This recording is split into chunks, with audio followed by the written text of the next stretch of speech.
can see over here, the electrons orbit the nucleus in a stable orbit. So this concept was given only by Bohr. Earlier, there was the concept of orbit was not given by Rutherford, but orbit is given by the Bohr. So although not a completely accurate model, it can be used to explain the absorption and the emission. Is it clear?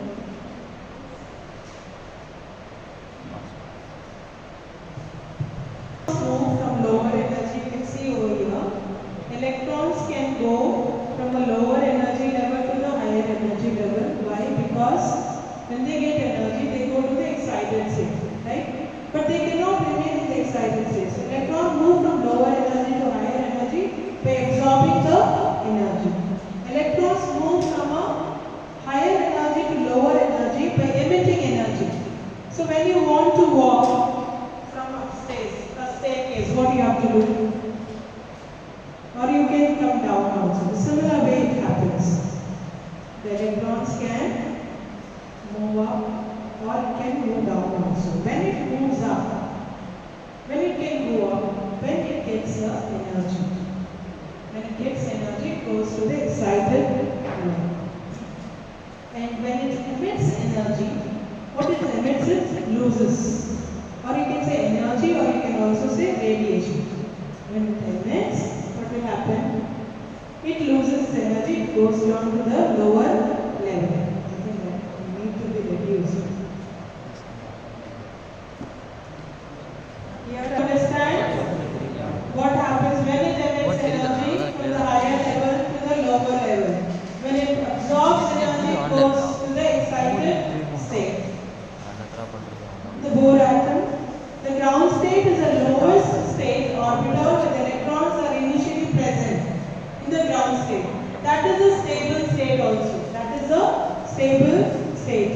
The excited state is the state where the electrons on gaining energy are subjected to a higher energy level. Is called excited state. Now atoms return to the ground state by emitting energy as light. I hope you understand what is excited state, what is emission. Okay. Now atomic spectra and the Bohr atom. The Rydberg equation is an empirical equation that relates the wavelength of the lines in the hydrogen spectrum. You can see over here 1 lambda is equal to R, and here remember that 1 by n square, that is n1 minus n square, it is n2. It is not the n2 minus n1. That you need to remember over here. This is very important for you to remember. R is the Rydberg constant. And what's the value of the Rydberg constant is 1.097 into 10 to the power of 7. And n1 is lesser than n2. That condition is given. N refers to the number of energy levels in the emission spectra of the hydrogen atom. Example: what is the wavelength of a light emitted when the hydrogen atom energy changes from n4 to 0? So question is this. Don't worry, I will share this PPT to you. You can learn in your own pace. Both the PPTs I will share. Okay, one I have already shared in your classroom at Google Classroom.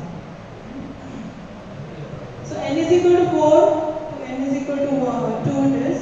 You can see n is equal to 2. 4 it is, n is equal to 2. So you just need to apply that. You need to apply and then do the calculation. So what is that we got? 1 minus, can you see over here? 1 minus 0.97 into 10 to the power 7. Then 1 by 2 square minus 1 by 4. So that 1, 2 square becomes a 4 and 4 square is 16. I think this we can do easily. 1 by 4 is what? You can do directly. Don't do the crisscross method and do it. You can do directly this way also. And final answer you can get that. Atomic spectra and Bohr model. In 1913, Niels Bohr incorporated Planck's quantum theory into the hydrogen spectrum experiment. Here are the postulates of Bohr's theory. Now this is first at atom has a number of definite and discrete energy level. Atoms have discrete energy level that we call it as an orbit. What is an orbit? Is the path where the electron travels. Orbit is a path. And what is orbital? Orbital is the region where there is a maximum property of finding an electron. So if you want to define an orbit and orbital, orbit is the path where the electron travels, and orbital is the region where the most property of finding an electron is there. Okay? Now here the postulates of both theory. Atom has a number of definite and discrete energy level. That's very important for us to remember that discrete. You cannot have merged the energy level 1 and 2 together. No, they are specific. One is, as you say, 11 standard is 11. It is 12. Then you go to 12, right? And may exist without emitting or absorbing electromagnetic. So as the orbital radius increases, so does the energy. So as the radius increases, what do you say? 1, 2, 3, 4. That we say the principal quantum number, right? The principal quantum number, and earlier classes you would have studied as KLMN, right?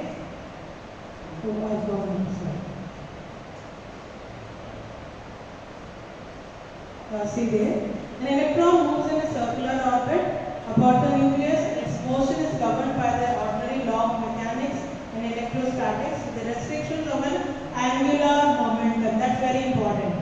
What is angular momentum here? MVR. Angular momentum is equal to MVR, because mass, M is the mass, V is the velocity, R is the radius, and it cannot be at any pace. It has to be equal to nh by 2 pi. It has to be nh by 2. Angular momentum, what it should be, MVR is equal to nh by 2 pi. N you know, n is equal to 1, 2, 3. H is the Planck's constant, we know that. And V is the velocity of electron, M is the mass of an electron, R is the radius of the orbit. I hope you understand this one. So it is quantized. Do you understand? It is quantized. You cannot have its own value.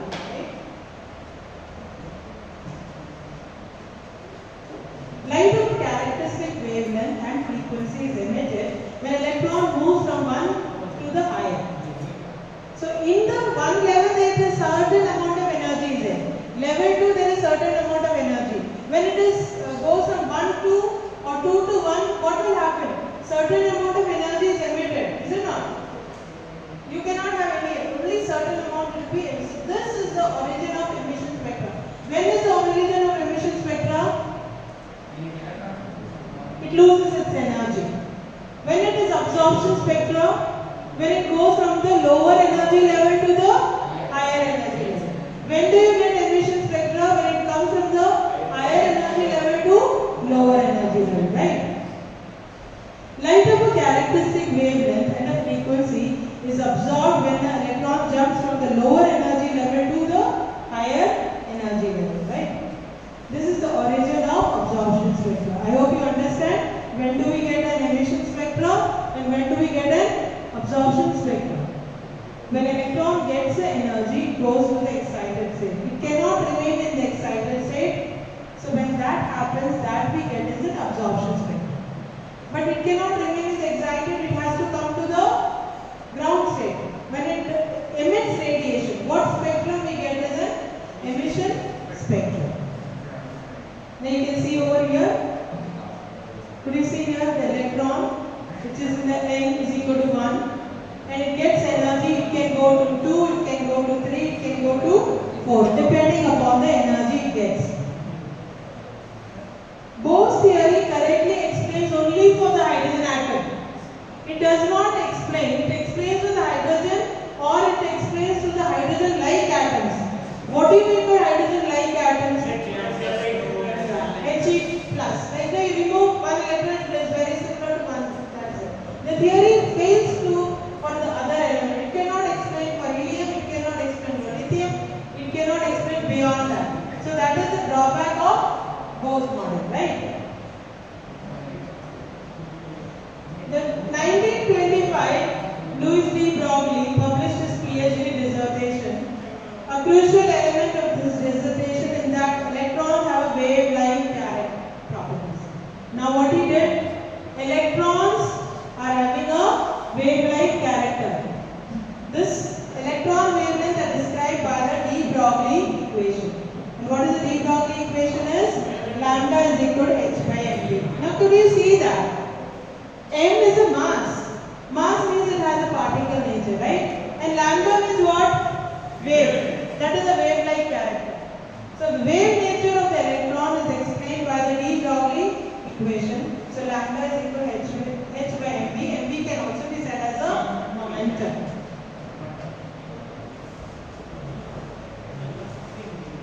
This is a very simple question. Determine the wavelength and the mass of an electron with a mass 9.1 into 10 to the power minus 31 kg having a velocity of 5.65 into 10 to the power 7 meter per second. Remember, Planck's constant is 6.626 into 10 to the power minus 34, which is also equal to kg meter square per second. Either you can write in joules or you can also write in kg meter square per second. Please do make a note. You can write that way also, right? And it is very simple. And I told you in the class also, whenever you solve a problem, do it in 4 ways. What is that? First one, write the given data. Write the given data. Second one, what's the formula you are going to use it? Third one, post the value with the unit. Post the value with the unit. Then calculation you do it. Again write the answer with the unit. So you will be getting a complete answer. So should I explain this so you can work it out easily? Werner Heisenberg in 1927 developed the concept of uncertainty principle. What is that uncertainty principle is? It is impossible to determine simultaneously the momentum and the position of a subatomic particle. Of a subatomic is very important. You cannot say of any substance, any particle.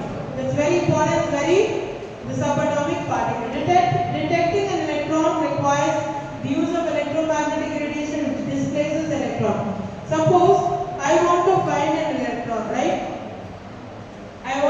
Let us consume that I want to find the place of electron. And what I have to do? I have to use a light, right? So far we learned so many theories now. When we provide light to the electron, what will happen?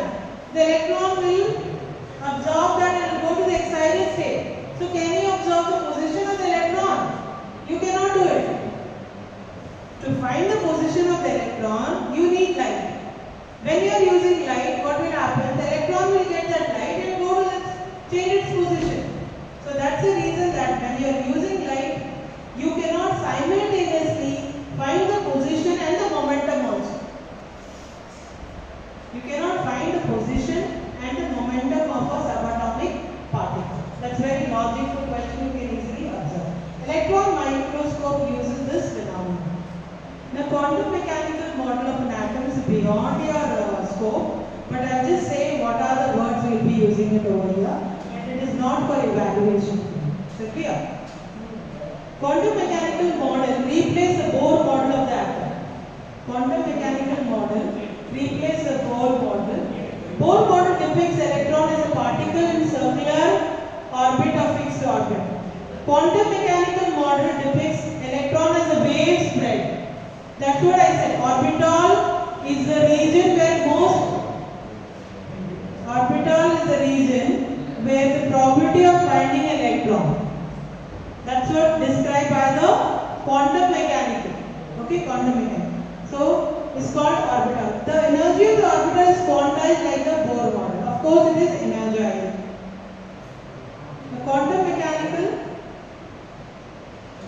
diffraction of electrons shown in 1927. Electron exhibit wave-like character, and this is called Schrödinger equation. What do we call?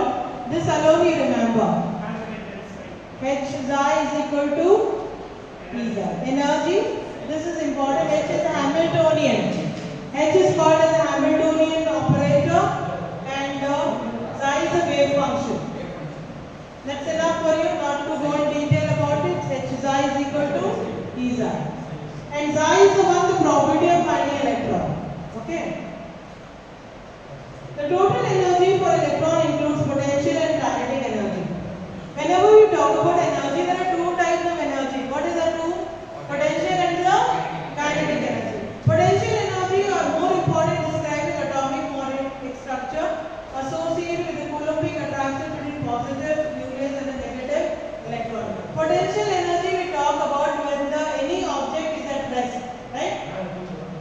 Any object which is at rest. Kinetic energy, what we say? When it's in the motion. Multiple solution exists for the wave function for any given potential interaction. N is the index that labels for the different solution. On solving the Schrodinger equation, we get three sets of number which are called quantum numbers, which gives us the location, space and 3D spatial orientation of the orbital. So probability density that we say now, xi square, okay, xi gives us the probability of an electron in the region that is where the electron is most probable to be found. That's it. What does the quantum mechanics says about? It says where the electron can be probability found. Now normally what we say, we draw a circle and we point out a line, a dot, saying this is the area where the electron is present. But is it right? That is not the right way of representing. In that circle, the electron could be at any place. Is it not? We said the orbit is a path where electron revolves around, right? But now the quantum mechanics says that in that circular orbit, anywhere the electron can be found. So that place is given what is explained by the Schrodinger equation, and that is the quantum mechanics is all about. But that quantum mechanics is beyond our restrictions. Now to this, we are learning about those other three-dimensional structures. They are the radial component and the angular component. Can be written in two, radial component and the angular. Now that's the reason when we are drawing the orbital S, D and what do? We do in three dimensions, right? We do x-axis, y-axis and the z-axis.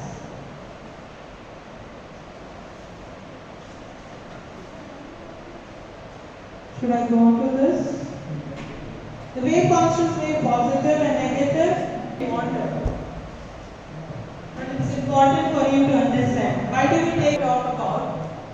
When you're drawing a graph, what do? You write the -1, -2, 0, +1, +2. Is it not? Because of the three dimension. That's the reason you have to consider this. In that case, it becomes important for you. The positive and negative. Let us come to the quantum number. Quantum numbers, the solution to the function used to solve the wave function. Any one of us can solve?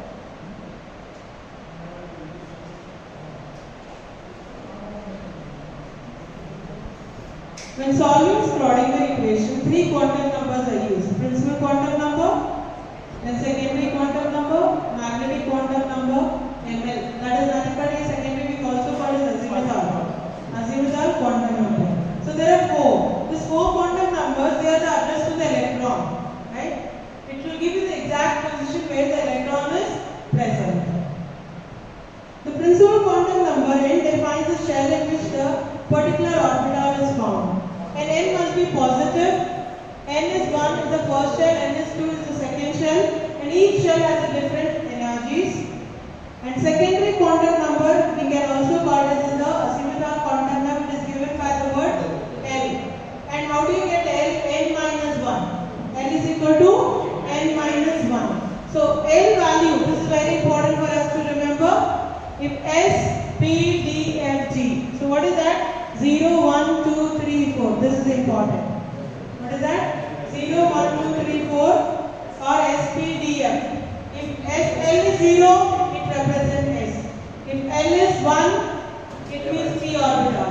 If L is 2, it means D orbital. If L is F, it means 3. Yeah, and 3 means it is F, 4 means it is G. Right. Quantum numbers, the energies of orbital is specified completely only in N and L quantum numbers.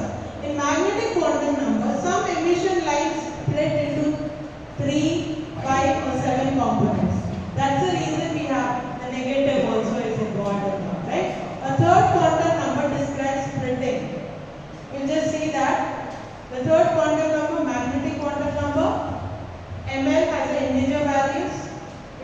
either negative or a positive, and absolute value must be less than 1 or equal to L. It should be -1, 0 or +1. Now you can see over here, if L is equal to 0, value of Ml will be 0, number of orbital is 1. If L is equal to 2, N is equal to 2, L could be 0 and 1. This is important, please understand that. If N is equal to 2, N could be N minus 1.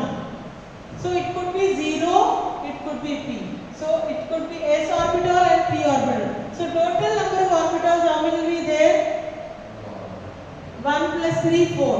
1 plus 3, 4. If you see 3, N is equal to 3. What is available there? L will be N minus 1, 2. So in that 0, S orbital, P orbital, 2 orbital. So in that you have 0, then -1, 0, 1. So 3 are there. Then D, -2, -1, 0. So 5. Total orbitals are how many? 9. Total is 9. Similarly here also. So you can, I hope you understand the subshells now. Right? Note the relationship between the number of orbitals between SPDF and Mn. Is this clear? This is important for you. Now the next one, the quantum numbers labeling an atomic orbital can be equally used to well define its energy, shape, and its orientation. A new quantum number was introduced called electron spin quantum number ms. What is that? Spin quantum number ms. It had its own axis. These had an angular momentum and two orientations. What is this? It can either upspin or a downspin. Yes.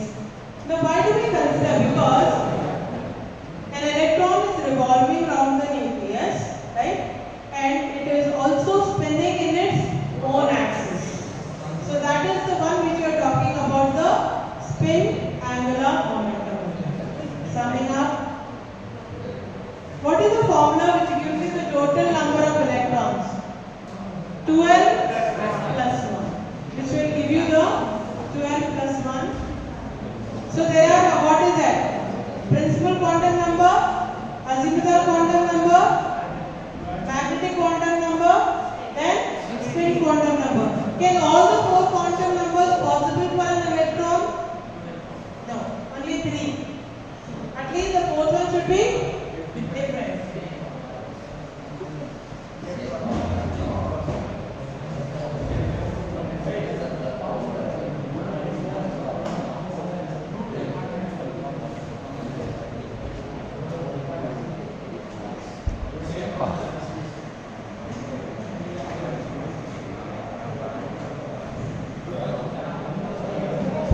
Listen, in the s orbital or the 1s orbital, you don't have any node. What is node? There is no property of finding electron. There is no property of finding electron. In s and the s orbital, there is no node, but in other it is there. So what is the nodal area? The region where there is a property of finding electron reduces to 0. That's what no electron is present. That area what we call nodal surface is simply nodes. So the question is, in general, ns orbital has n minus 1 node. Ns orbital has n minus 1 node. That you can just calculate and then say how many nodes are present there. Now let us see about the p orbitals.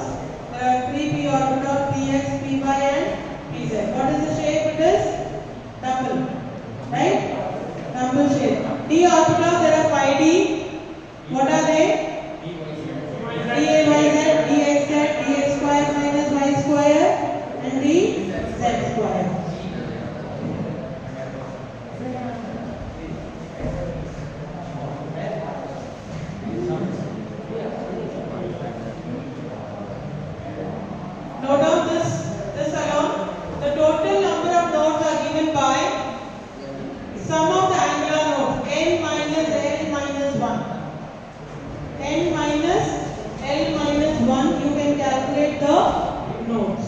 in that formula you can calculate. And I hope you know that. We'll go to the next. Very restless now. What is it? The same energy level are called as degenerate orbitals. What do you mean by degenerate? The orbitals which have the same energy level. I think time is getting up for you. 40 minutes.